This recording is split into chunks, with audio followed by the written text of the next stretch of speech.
Call someone you love 3 times a day. Write 3 things you're grateful for. No, journal. No, jump in the cold plunge. No, take a hot sauna. No, go look at nature. Go stare at the moon. And I'm like, I don't know. I got to work actually.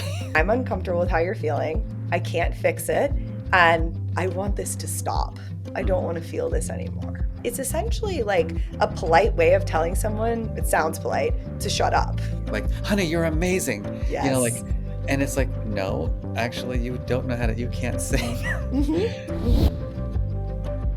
Welcome to the Dealing with Feelings web series. My name is Marc Brackett. I am the founder and director of the Yale Center for Emotional Intelligence and a professor in the Child Studies Center, also at Yale University. Today, I had the pleasure of interviewing Whitney Goodman. Whitney is a licensed marriage and family therapist from Florida, and she is also the person behind this hugely popular Instagram account called Sit With It. She's the founder of Calling Home and the author of a really cool book about toxic positivity. I happen to be really interested in the concept of toxic positivity, and so we spent a majority of our time talking about that in terms of what it is and how do we deal with it, and especially how do we deal with people who are like that. And so I think you're going to get a lot out of this conversation because I certainly did. Enjoy. Please share your comments about the episode and also subscribe to our channel so that you can learn more about how to deal with your feelings. Welcome, Whitney. Thank you for having me. Thank you for joining me. As you know, the title of this web series webcast is Dealing with Feelings. So given your background, I'm excited to talk with you about all things related to emotions, and especially the work that you've written about on toxic positivity. I'm actually really excited to get into that. Good. I'm excited too. Thank you. Sure. But before we begin, can you just do a brief intro? I'm really curious. You're a therapist in Florida, Mm-hmm. helping people, families, couples. Just tell us a little bit about why is that your career? Yeah, absolutely. So I am a family therapist by training. I worked mainly with adult individuals for like the last decade on family issues, emotions, things like that. And now I've moved more into group work just because I've found that it's very helpful with the population that I work with. I have always been someone I think that feels things on a big level. Hmm. Feelings was something that like I think dictated my life a lot as like a young child and as a teenager. I just remember being very emotional and Uh-huh. it became part of my quest, I think personally, to figure out how to like make that work for me and utilize it. And then I realized, oh, I don't want anybody else to ever feel that way again. And if I can do something about that, I think that would be meaningful work. And I ended up, becoming a therapist. It's the only job I've really ever had outside of, little stints here and there. And I love it. Awesome. Yeah. And so, I think like me, some people call us deeply feeling kids, Yes. or, high affective intensity. Just for curiosity, given this, your work and my work, pulling those two things together, how would you describe your own emotional development? I think that emotions in my house were not really something that was very well understood. Hmm. Not because anybody didn't want to. I just think they didn't have the tools and the skills. And so it felt very much like flying blind most of the time and trying to figure it out on my own. That's like what I remember as a kid is just trying to be like, why do I feel like this? What does this mean? Especially I started having panic attacks and anxiety. I remember around like age 13. And that is like a big turning point in my mind of like, oh, maybe I don't feel the same way as everybody else, or like Hmm. this is something that I need to work on. And so, if I were to ask you to just give a movie title to Hmm. what you think you learned about emotions growing up in your household, in your childhood, what would you title that movie? Oh gosh. I think don't feel, be tough instead. Okay. Yeah. Not a Um, great title, but that's the first thing that comes to mind for me. sure. And so you just think the messages were along those lines. Definitely. I think that I am very resilient and very tough, and it takes a lot to throw me off my game or knock me down. And I think that is because of how I was raised. And so I remember just really trying to hold both of those things together. Like, this feels very important to learn this, but also I have a lot of stuff going on in my body and in my head that I'm feeling that feels hard to put a lid on and just Hmm. push down. And I think some of my family members maybe had an easier time with that than I did. Sure. Interesting.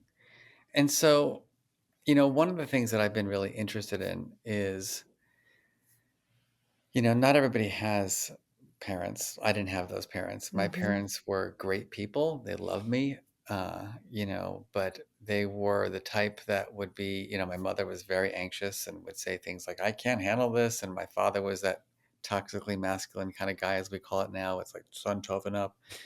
And so there was no place to go, with my feelings. Um, and I'm wondering, for you, Mhm. was there that person? Was there anyone when you were young? I call it the person who gave us permission to feel. Did you have someone, an aunt, an uncle, maybe one of your parents, a cousin, Mhm. someone?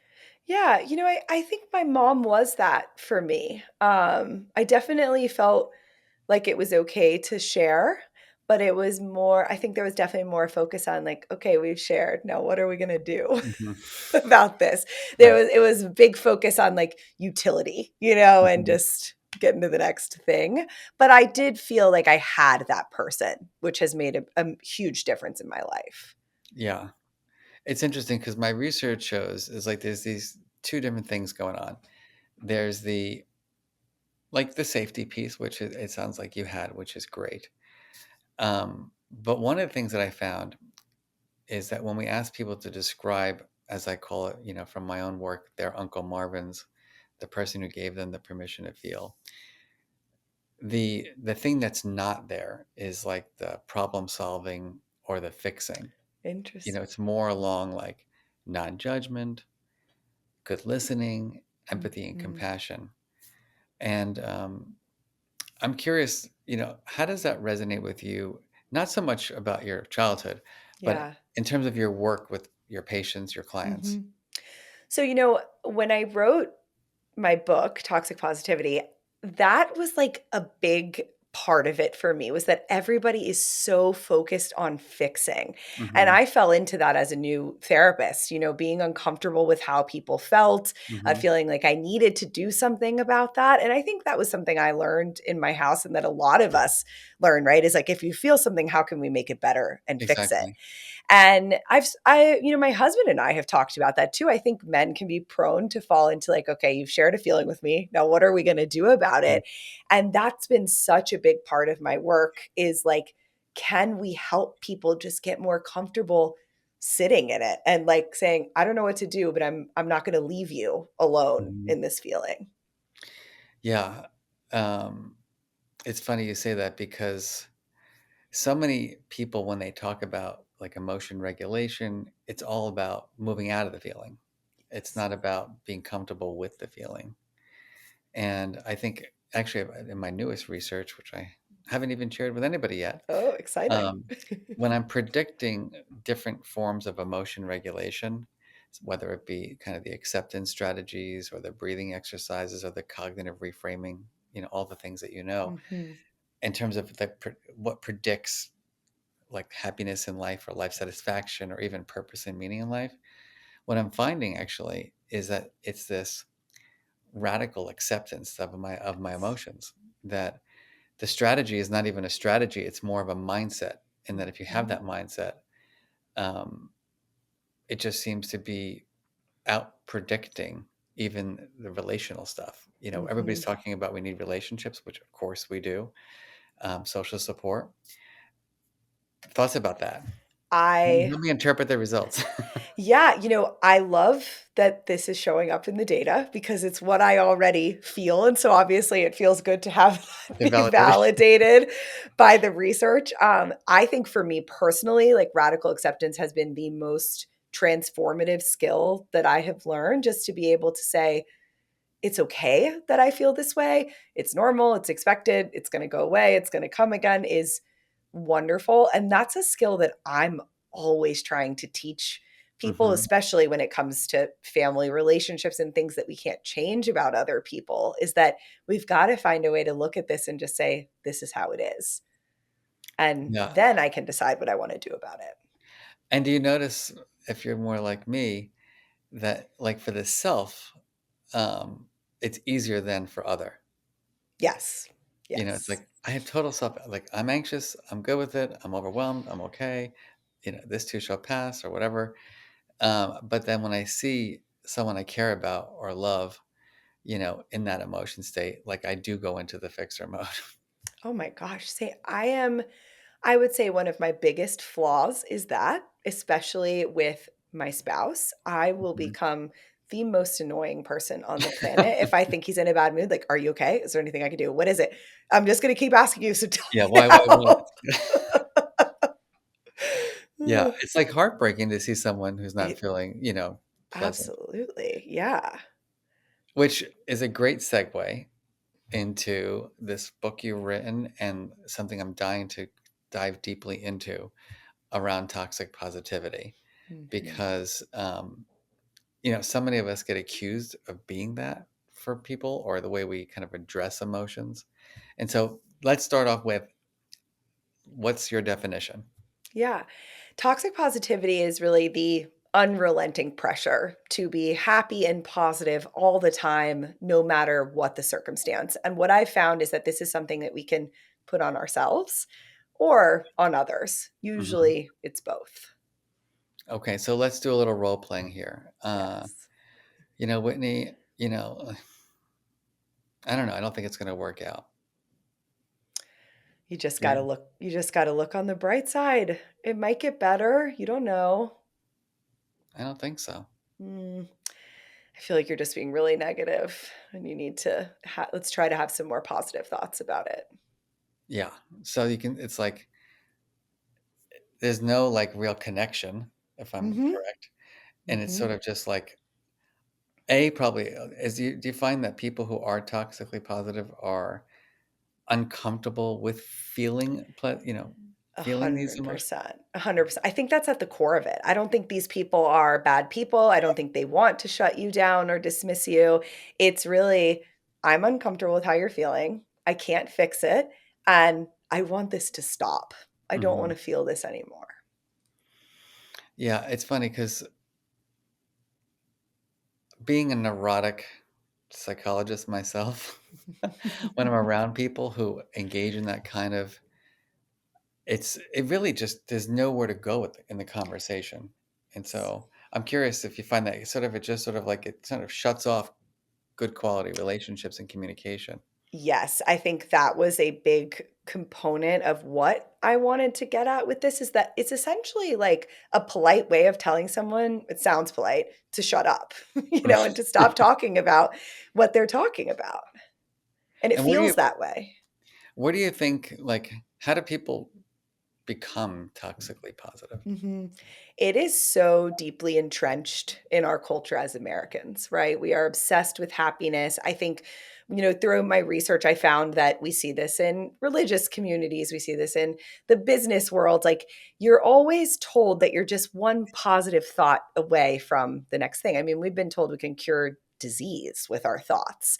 And Hmm. so I think a lot of people are very afraid of being quote unquote negative. It means that people won't like you, you'll be sick, you won't succeed, and that's scary. It's a Hmm. deeply entrenched cultural value, I think. And are there different forms of it? I think so.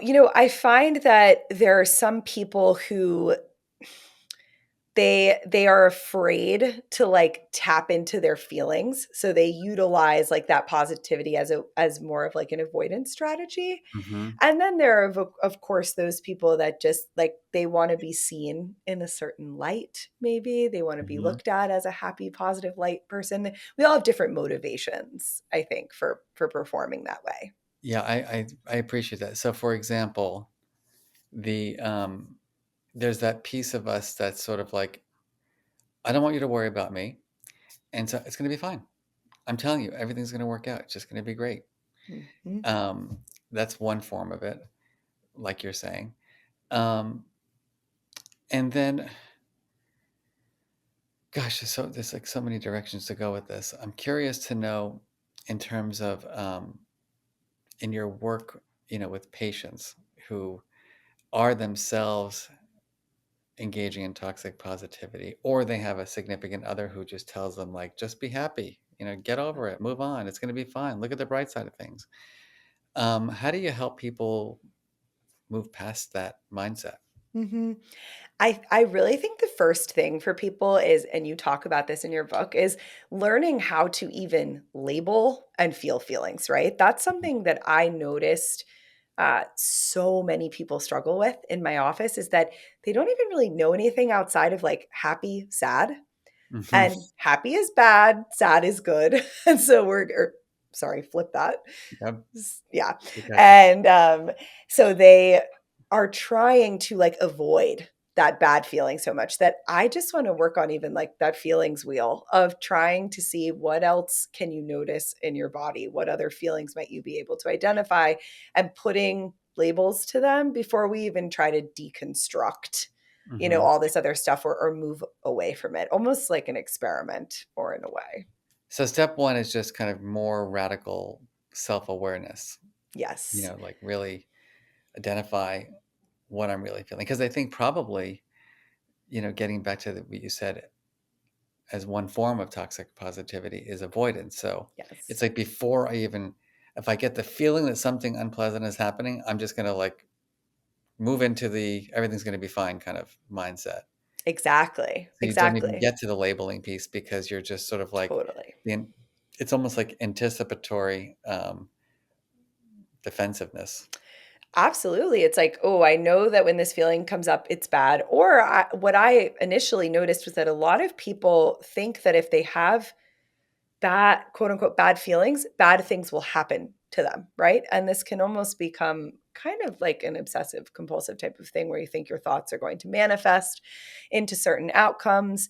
And that's something that I was working with a lot too, is like, if you feel this, it doesn't necessarily mean that anything bad is going to happen. Like, we can learn to be a safe container for Hmm. those feelings. And so, in terms of helping people reframe or engage in more healthy emotion management, what are your kind of like, of all the dozens of, maybe if not hundreds of people that you've worked with who Mhm. may have, this tendency, what do you find is, we got labeling is number one, like more self-awareness. Mhm. And then how do you help them switch from the automatic toxic positivity go-to strategy to Yeah. something else? So I think a lot of those people are very deeply entrenched in like using positive affirmations as like a frontline response. And from the research that I did on positive affirmations, like, them being way too positive is not effective, can actually have more Hmm. negative outcomes, right? So I am trying to bring more nuance into the thinking, helping people become more flexible, less black and white, and also showing them, and this has been one of the most transformative things I think in the therapy room, is that I can see that you're having a feeling that's uncomfortable, and it's not scaring me away. And I'm going to Hmm. sit with you, and I'm going to let you have it, and it's going to be okay. And I've found that to be like the most important thing, which I think is very in line with your Uncle Marvin Yeah, research as well. interesting. And so, I like nuance. Yeah. And I've been struggling with myself as I've read your work and thought about how I teach emotion management, like this fine line between kind of dismissing an experience and using a healthy self-talk strategy. Hmm. And so let me throw some out and get your feedback. If I Sure. say something like, I'm really struggling, and let's say, I'm about to give a talk. Now, I don't have this usually because I like giving presentations, but let's imagine that I am about to go on stage and I'm starting to get, the butterflies, and I'm anxious. If I say something like, Mark, you can do this. Hmm. Mark, If you've given 100 talks before, you know that most people give you a round of applause at the end. Go for it. How does that, is that, that seems like a more healthy self-talk or, Absolutely. I think okay. this is a perfect example because I think that's healthy self-talk. I think that the key component with toxic positivity is that it's about the situation and the person, right? And if it feels true and authentic and inspiring or motivating for you in that moment, and it's Mm-hmm. actually working, that's probably healthy. Now, when I've seen this go wrong is that if it turns into like a little bit of delusion, right? If you've Mm-hmm. not practiced, you've never given a talk before, and you're saying like, "Oh, I'm really stressed," you're like, "Whatever, I got this," Yeah. and using that to push away any healthy feeling that actually could be good anxiety, right, to help you work harder. It's funny you share that. So I don't think I've ever even talked about this, but years ago, I tried to do this study on American Idol people. I got kicked out, by the way. I was Oh actually my went to gosh. Philadelphia to do, I wanted to interview all these people who were interviewing, trying to audition. And because so many of them, I think, grow up with parents who engage in this toxic positivity, like, honey, you're amazing, like, Yes. and it's like, no, actually, you don't know how to, you can't sing. Mhm. Mhm. Mhm. And they get up there and they have this false sense of self. I mean, I guess. Yeah. Um, I'm just curious, what do you think in terms of like having a toxically positive parent to me feels like a recipe for um, a child who is going to be grossly unself-aware. Mhm. Um, I don't know. Go off on that. No, I completely agree with you, and I think there's a couple of ways that this plays out, right? You have the American Idol example where you've got this child, especially a child who is, like, maybe a little bit more overconfident already, and the parent Hmm. has just pushed them more into that. I think we can end up with that. You're going to audition and you can't sing.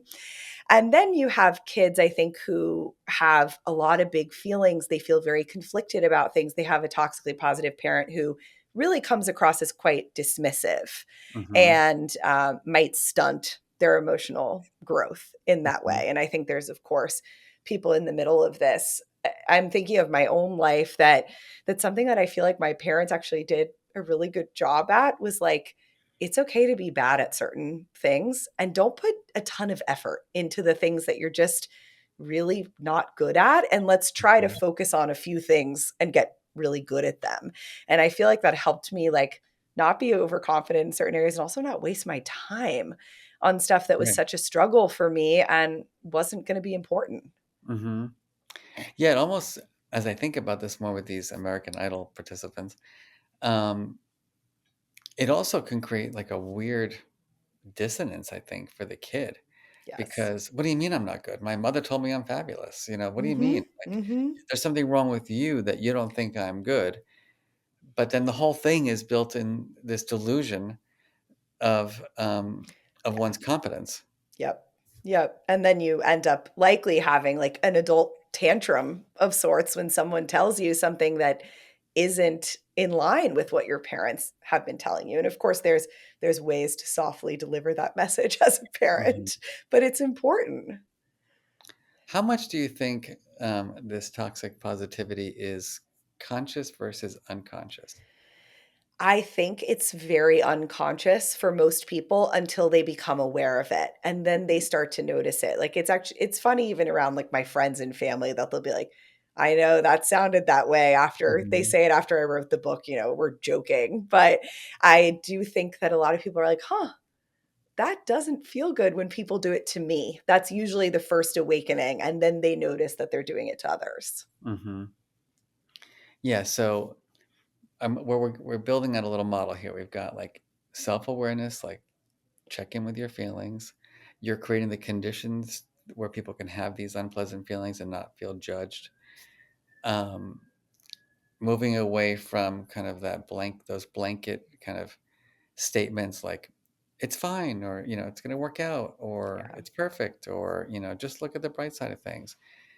And so give me some more strategies that you Mhm. use to support people. I think this is where the relational piece comes in, that we've gotten so fixated on fixing that we try to just like rattle off these different things, right? And what I found as a therapist and as a friend and a partner and a parent is you can ask people what is most supportive to you? What would be most helpful? Do you want me to listen? Do you want advice? Like those Mhm. questions, I think, are the opposite of toxic positivity because it shows that you're listening, you care, and you're invested in being an actual good support system in the way that is helpful for that person, not that just feels good for you. And I Mm. think that's toxic positivity. Sometimes it's like, oh, I was so nice. That felt good. But it's not Mhm. actually helpful. And so getting to know people, being able to like test out things and get feedback on how you're helping is so important. You made me think about something else that it was I would call it what would I call it? A non-transparent, toxically positive response. I'm curious if you think this is the case. So when my father passed away, it was interesting for me to watch how people responded, Yeah. you know, and because I'm a psychologist, oftentimes people think like you can handle this, Yes. and it's true, for the most part. But I remember one person a colleague of mine actually, um, who I think had their own discomfort with connection, said to me the following. They said, aren't you glad that you teach emotional intelligence? Mm. And I thought, kind of like, what a weird comment to make. Like, Yes. how about like, hey, Mark, how you feeling? What can I do to support you or anything? Mhm. But it was almost like the person was like putting all the onus on me, the pressure on me to figure out like what to do. But they were just sort of like pushing it. Mark, you're confident. Like, you got it. Yep. Would you consider that to fall in the toxic positivity? I would. I think you're right that it's one that is not so obvious on the surface, but I think it connects back to what we were saying earlier about like, I want to know that you're fine and that you're okay and you've got this. And so by saying that, it's almost like, oh, well, you teach this stuff, you study it, so you're going to be fine. I don't need to worry about you. Yeah. And so it is interesting because it's more subtle, but yet leads to the same outcome in many ways. Yes. Um, Now, one of the things I'm trying to do for this particular series, I've been interviewing a lot of people who are scientists around anxiety, given what the world is right now, one big anxious Yeah. bubble. Um, I'm curious, is there a connection from your perspective to both the intrapersonal toxic positivity, the interpersonal toxic positivity, and anxiety? Hmm. Oh, absolutely. It sounds like you're asking if you think that toxic positivity can lead to anxiety, Yeah, can make it more or likely. is it yes, I'm asking, broadly the link Hmm. between it.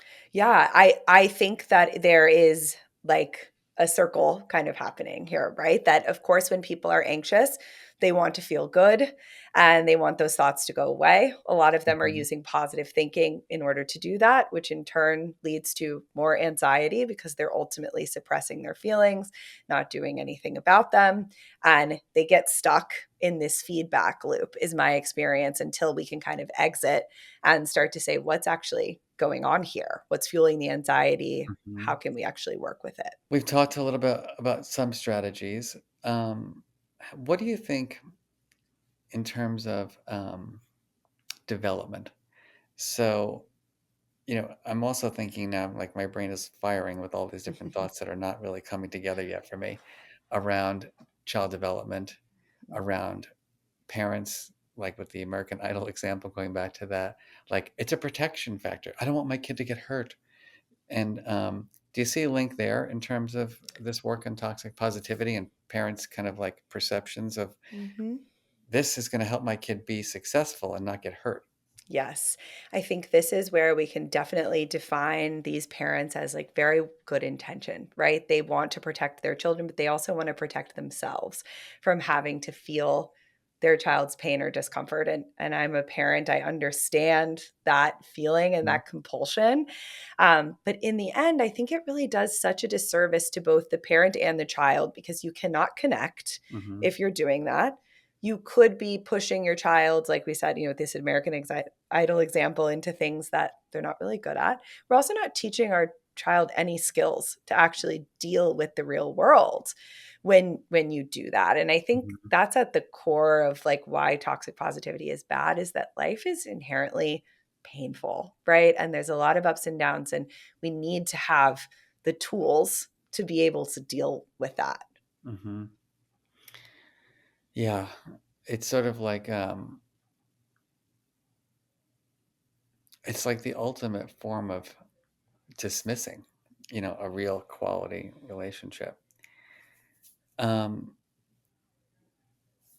Other things that you think people need to know about the concept that we haven't covered yet?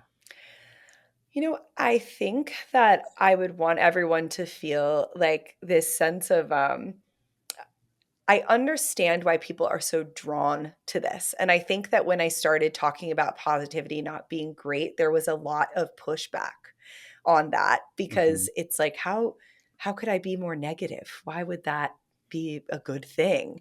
And that this is where the nuance piece comes in, right? That it's not about being positive or negative. It's about having the capacity to Mhm. handle everything on that spectrum.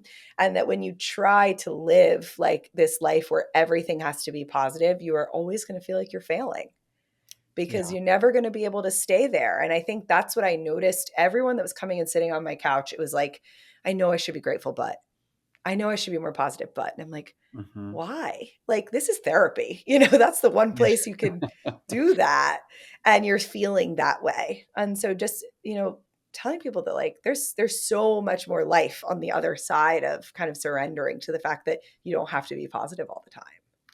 Well, and it's making me think also about for men in particular, and I'm sure for women too, this idea of like, I don't want you to worry about me. I'm going to be fine.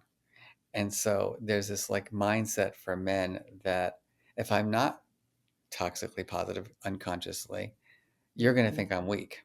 Yes. And do Yep. you notice? I'm curious about that connection with. Yeah, I think for anyone, and I think it presents differently for men, but I think you're so spot on that it's this like it's protective, right? If I look like I'm always doing okay, you won't have to worry about me. And I think parents do this with their children sometimes to an extreme. I think that we do that in marriages with our friends, that we don't want anybody to see that we are struggling because that would Mhm. make us feel vulnerable and weak and like we might need to accept help. So being Mhm. happy. And there's also this belief that like happy people are lovable and wonderful, and everyone wants to be around a happy person. So we try to do that to protect ourselves. And so, how do you make, or how do you help people? Like, again, the nuance I'm trying to get at here. So, we know that the toxic positivity strategies, we'll call them, the everything's going to be perfect kind of Yeah. thing, are unhelpful. At the same time, we know that people who tend to be more hopeful and optimistic in life tend to have better well being and life outcomes. Yes. So, help me with that. Yeah. So I think we're always trying to get to this sweet spot where you can hold two things at once. I have hope for the future and I accept what is right now. Mm. And I really do that by trying to help people say, okay, what's true around me in this moment? What can I see? Okay, I don't like how my mom is behaving. My dad won't stop drinking, whatever it is. I accept that. And also, maybe things won't be like this forever. Maybe I can also find good things to look forward to and to be happy about. And can it be both? Because we know, Mhm. of course, this side's going to lead to depression and other negative outcomes. And over here is not going to be good either. Yeah, good point. It also makes me realize, in terms of like connection and relationships, that, when we're in a relationship with someone who is emotionally stuck, maybe, and just wants to, engage in these kind of toxically positive ways of interacting. I mean, I'm going to just say this out loud. It just feels like the relationship is empty. Yeah. Like there's no depth, there's no there's no whatever that is. Yeah, there's no emotional intimacy. Yeah. If we can't share how we're feeling with one another and be vulnerable, like it's always just gonna feel like you're kind of on the surface. And I think if you have anyone like this in your life, you might notice that it's just like I kind of feel like I just am not that close to them Hmm. because I don't know all these other parts of them. All right. So now, if you're in a relationship with someone or you're the kid of a parent who does this, Mhm. what's the way of giving them feedback to help them change? I think it's important to assume good intent out the gate, Hmm. right? Like, not assume that this person is trying to hurt you. And then when it's happening in the moment, I think can be a good time to be like, hey, mom, when you say that to me, it it doesn't feel great. It feels like you're trying to shut me down or you don't want to Hmm. hear about it. Like I know you're trying to be helpful and this is what would be helpful instead.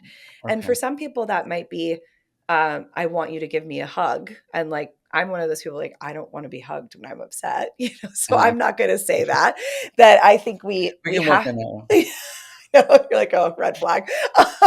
But I think that we have to work on also being very clear and deliberate with like how we communicate what we need from people. That's part of our job as well. Which goes back to this work on giving kids an emotion education so they can understand the variation in terms of, like, in many ways, there's a lot of expectation there now that I think Mhm. about it in terms of my ability to say, Mom, when you say, everything's going to be perfect, or just look at the bright side of things, you know, it doesn't feel good. It feels dismissive. I want to, Yeah. can we, can we think together about another way that you Mhm. can kind of help me get over the things I'm struggling with, but not make it feel like the only option is for me to just be happy and positive all the time. Yeah. Yeah. And the caveat I want to give to that, because I work with so many people in this situation, is that not everyone is going to respond well to Hmm. you sharing that. And some people are going to tell you to get over it and to move on and that you're being sensitive. And I think sometimes we also have to learn that those might not be our people that we Hmm. share certain things with because they don't have the capacity and they're not willing to improve. Yeah. Gosh, I could talk about this for like I 3 weeks. know, same. Because it just gets such, for me, this is like, there's so many layers to it because it is, this, like you said earlier, there are more books on happiness than there are people in therapy. Yep. And it sends the message that, the goal, is to be happy all the time when, you know, the goal is to be happy more of the time than unhappy more of the time. Hmm. But the question is, what's that correct balance of emotion? Yeah, And then, of course, I think of all the skills of emotional intelligence, emotion regulation is at the top of the hierarchy. Self-awareness is great. Understanding our feelings is fabulous. Knowing how to communicate and express them is important. But in the end, when we're experiencing different emotions, especially the strong, unpleasant ones, we do need a pathway. We talk totally. about how you need strategies when you're having an emotion that's like going on for too long or it's too intense. Hmm. Hmm. And it just seems also, given the quick fix society we're in, that these automatic go to toxically positive ways of handling emotions is going to be attractive to people. Absolutely. That's what Um, makes it attractive. and so I'm wondering, what's your prescription for a society that moves away from toxic positivity? Hmm.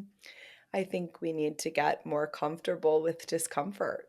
And we Hmm. have to radically accept that we are never going to be happy all the time.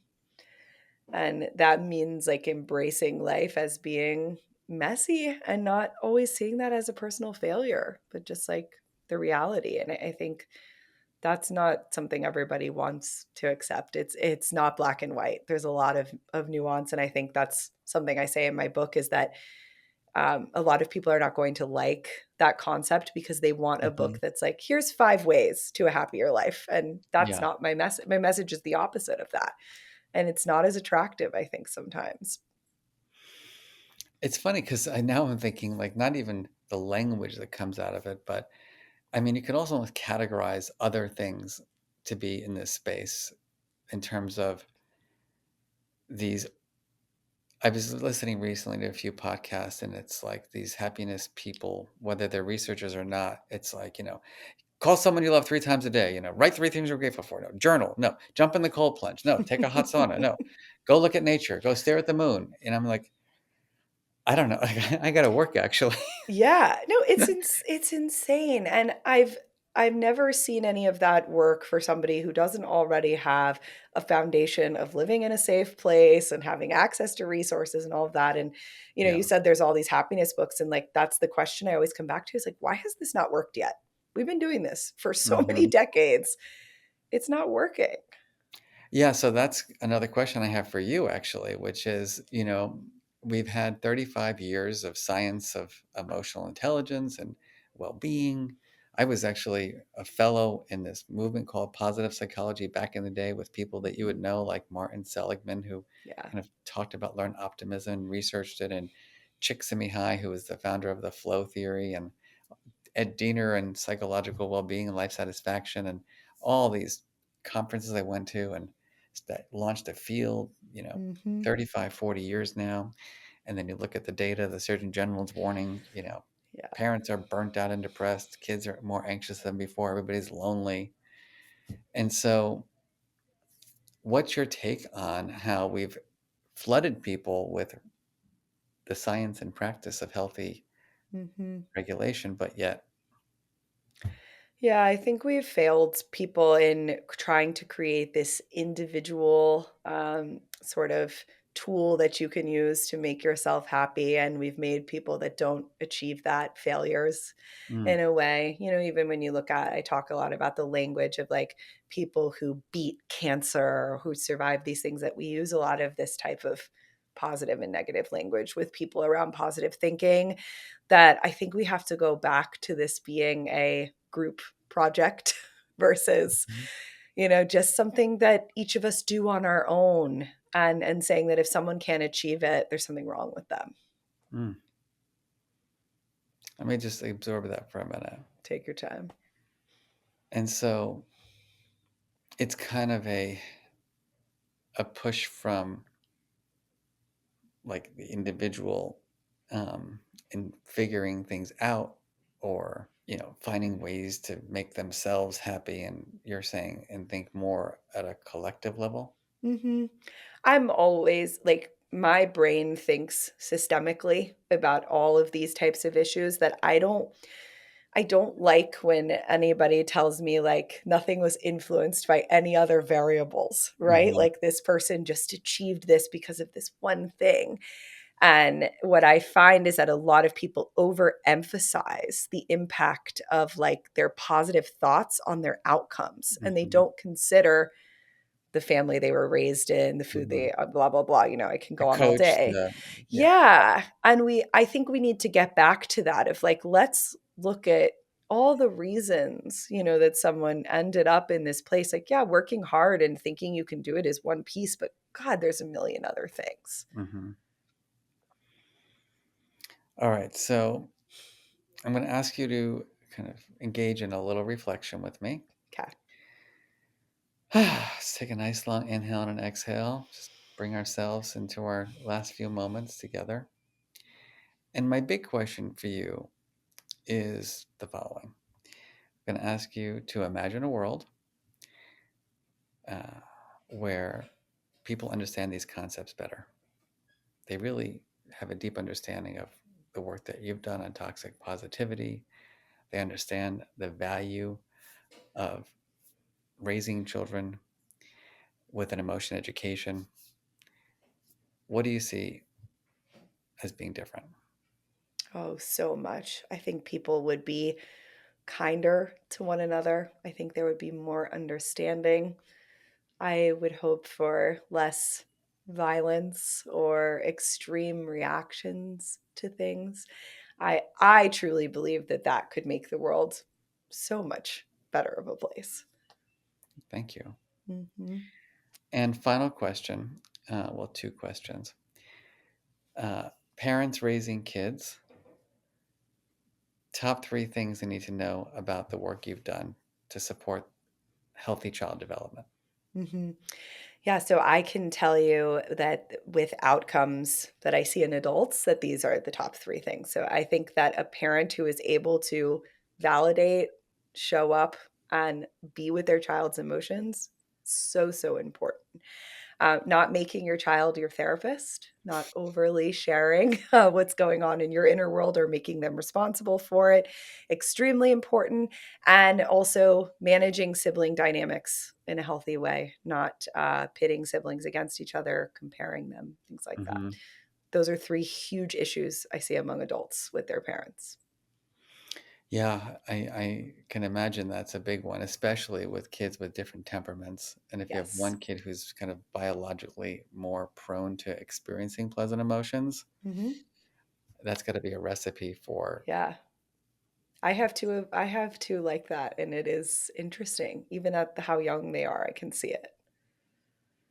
And what about for couples? What Mhm. about adults who are in a relationship and they want more authenticity and less toxic positivity? Yeah, I think the biggest one is like be open to listening, dealing with your own discomfort in that moment, finding outlets for that, and learning how to show up in a way that is helpful to your partner and Awesome. teaching them how to help you as well. I don't know what to say other than thank you so much. This was so much fun. Of course, I thank could, you. go on and on, but don't want to put you through that. And any last words for people about where they can learn more about your work? Yeah, totally. Thank you again for having me. You can find me on Instagram at Sit with Wit. And then I am the founder of Calling Home, which is an online community for adults working on their adult family relationships. You can visit callinghome.co. And then I also have a podcast called Calling Home if you'd like to listen to more. Awesome. Thank you so much, Whitney. Thank you.